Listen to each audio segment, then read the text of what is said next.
What if you could future-proof your family's memories? In this 4-part FlutterFlow series, we'll create an app that doesn't just record memories, it transcribes them, uses AI to organize them, and makes them searchable for generations to come.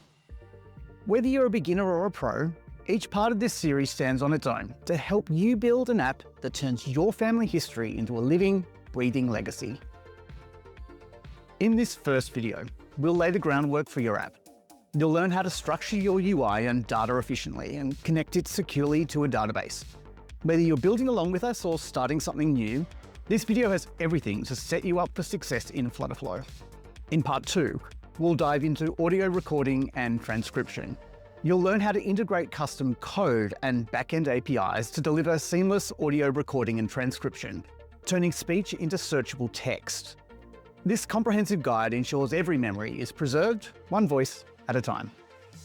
FlutterFlow has all the tools to make your user experience unforgettable. And in part 3, we'll focus on dynamic design. From animated UI cards to custom text styles, you'll learn how to craft visually stunning components that enhance the storytelling experience. Even if you're just here for UI inspiration, this tutorial is packed with tips to level up your front end. In the grand finale, part 4 will bring the brains. You'll learn how to implement advanced search functionality with Algolia, harness AI to generate detailed summaries for each story, and make your content searchable and interactive in ways you never imagined. This video is packed with actionable techniques to help you ride the AI wave and build smarter, more intuitive app experiences. Each video in this series is packed with actionable steps and practical takeaways. Plus, we'll have clonable templates on Marketplace and Knack available for free that will get you started faster than ever. Whether you're a seasoned FlutterFlow user or just starting out, this series will guide you through building a valuable app with some of the latest and greatest features within the platform. Let's make every memory count, starting now. We're going to break the process down into 4 steps. Before we jump into FlutterFlow, it's always a good idea to have a solid understanding of what the user journey is going to be like. So I'm bringing out my trusty notebook, but I'm old school and you can use whatever note-taking solution you like. We'll start the user journey with a login page and create an account if they don't already have one. Then we're going to get all users to belong to a family group, which means they'll be able to see the memories of their other family members, as well as share their own. That will get our users to our main homepage, where you can see all of the eras of a person's life, like childhood up to adulthood. Clicking on an era will show you the entries your family have made about that era. Now it gets interesting from here. Our users should be able to record as well as listen to the entries within an era. Do we have 2 separate pages? I think we should try and combine both use cases into the one page as much as we can. All right, now the FlutterFlow fun begins. Let's create a new project called Legacy.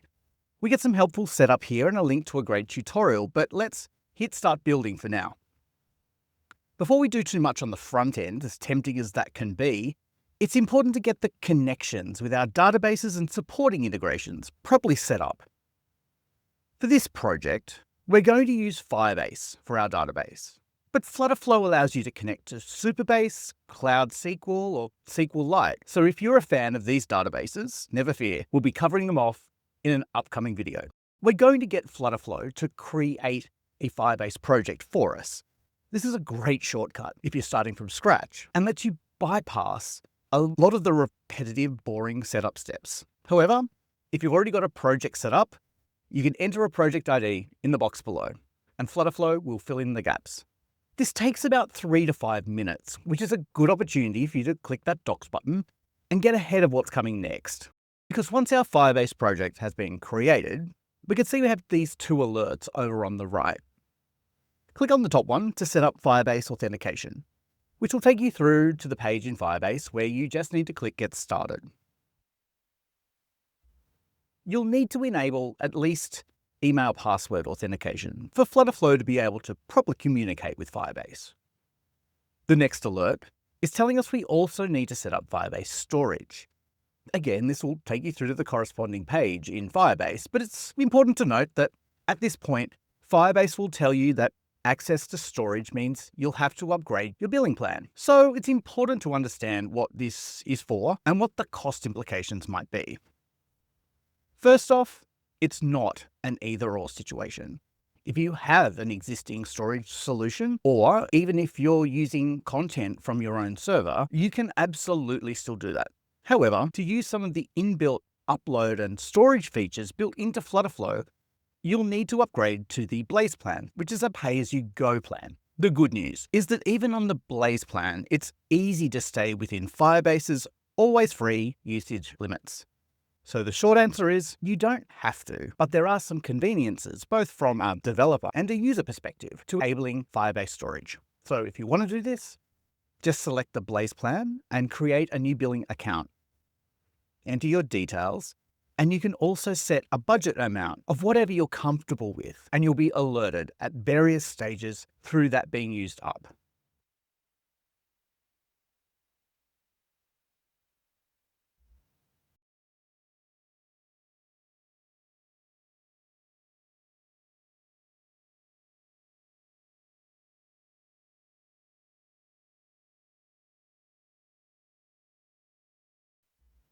So once we have storage and authentication up and running, we just need to auto-generate the configuration files.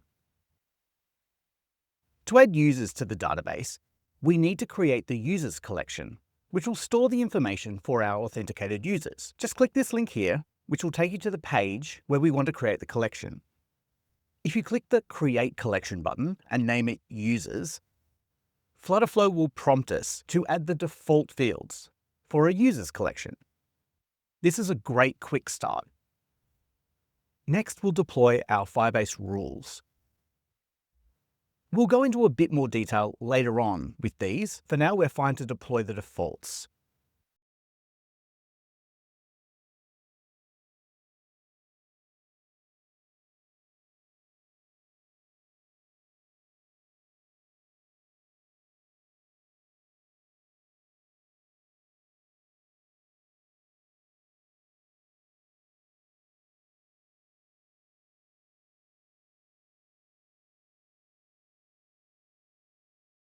Now let's set up the base elements of our UI. We'll come in here to colors and define our primary, secondary, tertiary, and text colors, as well as the background color. It's really important to set these up from the outset, because if you change your mind later on in the process, it can change your entire app in one click. I've got some colors I've used in the past, and I'm able to use upload from image, which will have FlutterFlow extract the colors from that image.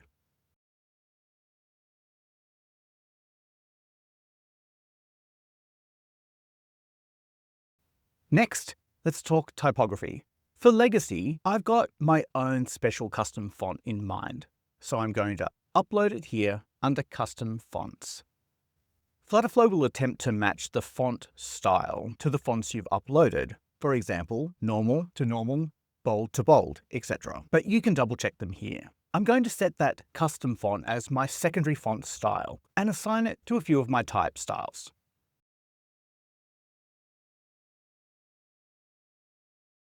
Now let's start building some pages.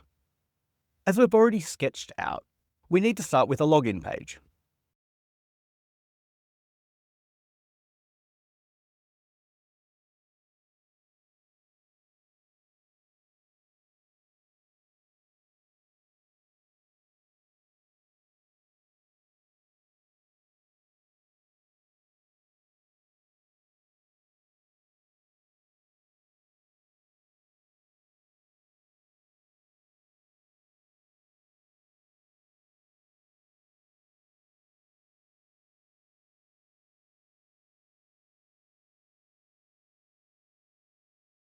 Next, let's add in our eras and entries pages.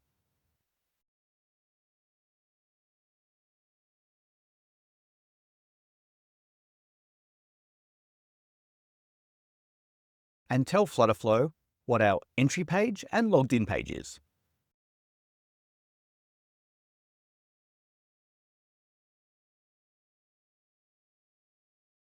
Now let's come into our login page and just check that everything's working the way we want it.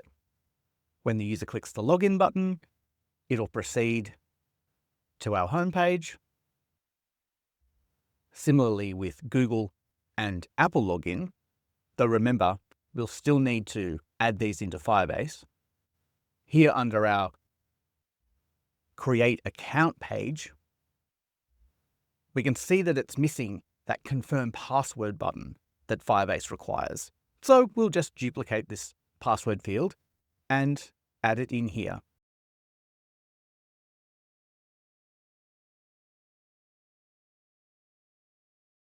So this Create Profile page, for now, we'll leave as is because we'll come back to it in a further video, but this will become our Create Profile and Family Group page. All that's left to do now is set the initial pages for authentication, making sure to set the entry page to the page we want our users to see when they're not logged in, and the logged in page to the page we want users to see when they are. All right, now let's talk about data. This is a good opportunity to talk about how data is going to flow from our users collection that we've already set up further on into our app. So I'm sketching out here our data model. Users is our users collection. We'll also have a family groups collection, a collection containing all of the questions that we're using to prompt our users with so they can tell us some captivating stories. We'll have our eras, and then we need a collection to store all of the entries of user stories. The lines I'm drawing between the collections might look a bit strange, but they're telling us some really important things. The line from our users to family groups collection is saying that one user can have multiple family groups, but a family group can only have one primary user. So a family group can contain multiple questions, and each question can be asked of multiple family groups. This is what's called an entity relationship diagram, or ERD. It will make setting up our Firebase schema in FlutterFlow really easy. And don't worry. The good news is that AI can help validate your sketch and help find any gaps that you might have forgot. Simply upload the image in and have it explain it to you. If the way data's flowing doesn't seem quite right, keep asking questions until it does.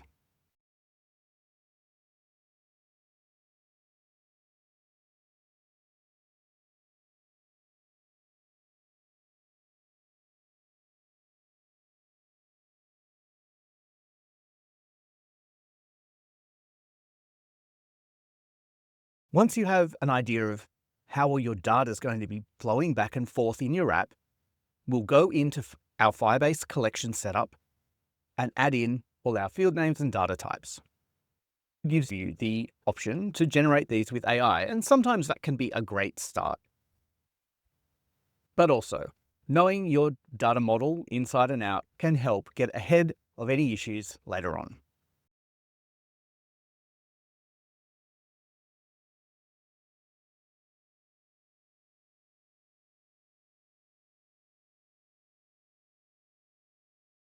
Oops, one final thing. Our eras collection will need to have an index so we can show our eras in ascending order of the index. Now let's add our eras into Firebase. Click the Manage Content button, and that will take you to FlutterFlow's Firestore Data Manager. You can add a new document, and we'll add in our first era. Let's call it early childhood. I've got a URL of an image, and its blur hash will show while our image is loading off the server. And then we'll give it an index.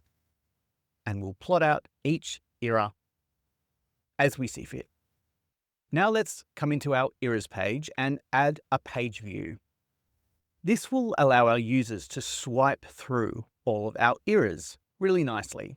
We'll come and we'll create a new query on our Firebase collection. We'll query eras. We want a list of all our documents, so all of the eras, and we want to order them by the index we've set up, from 0, increasing. This will create our backend query, and it means that we only need one child in our widget tree. because FlutterFlow will build out our widget based on the documents found in the query. So we'll set up our first page view here. We'll add in a stack, and then let's add an image.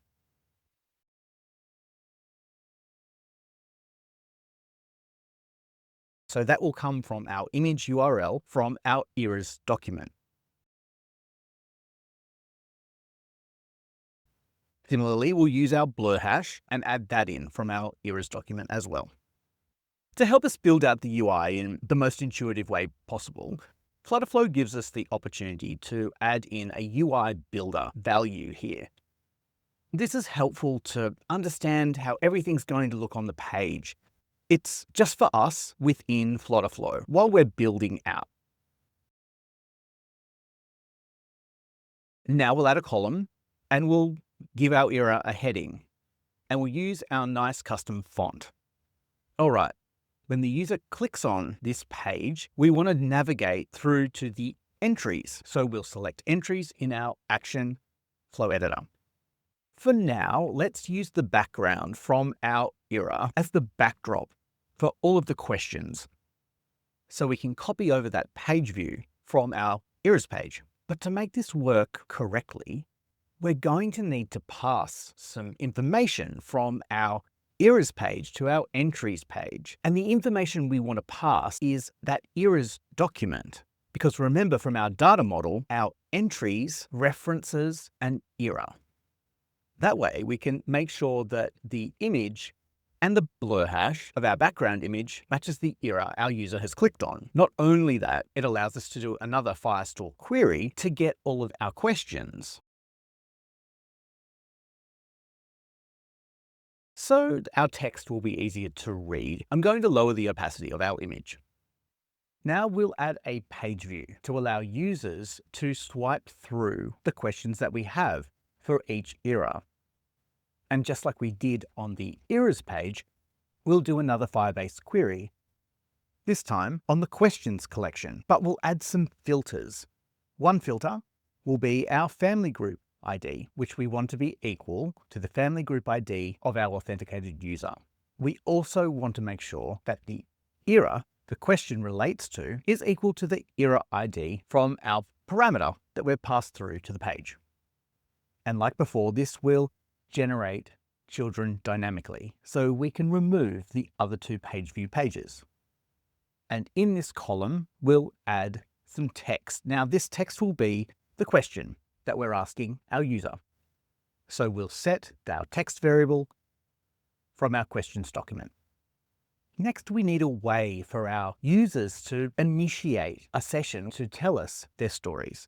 Now, we'll refine this in a further video, but for now, I have a toggle button library that I'm going to import using FlutterFlow's new libraries feature. This allows us to import pre-built components into our project. That's a great time saver. So here under Settings, under Project Dependencies, we'll add our toggle button and then add it to our canvas.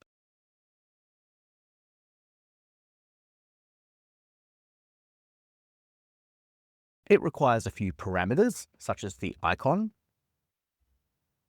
size, color, and what to do when the button is toggled. For now, let's just add in a snack bar which tells the user that we've started recording, while we set up our recording and transcription in the next video.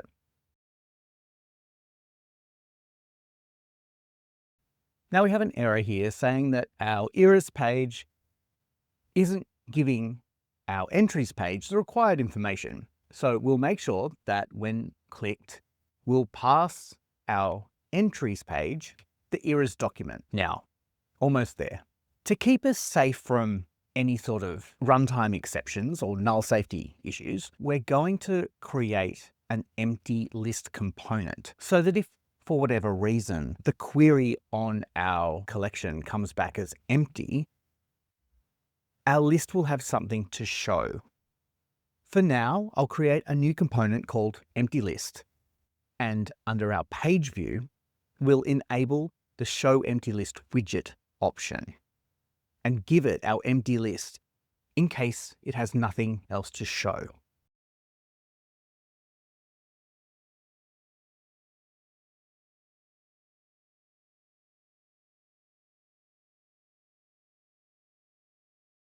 So let's recap what we've built in part 1.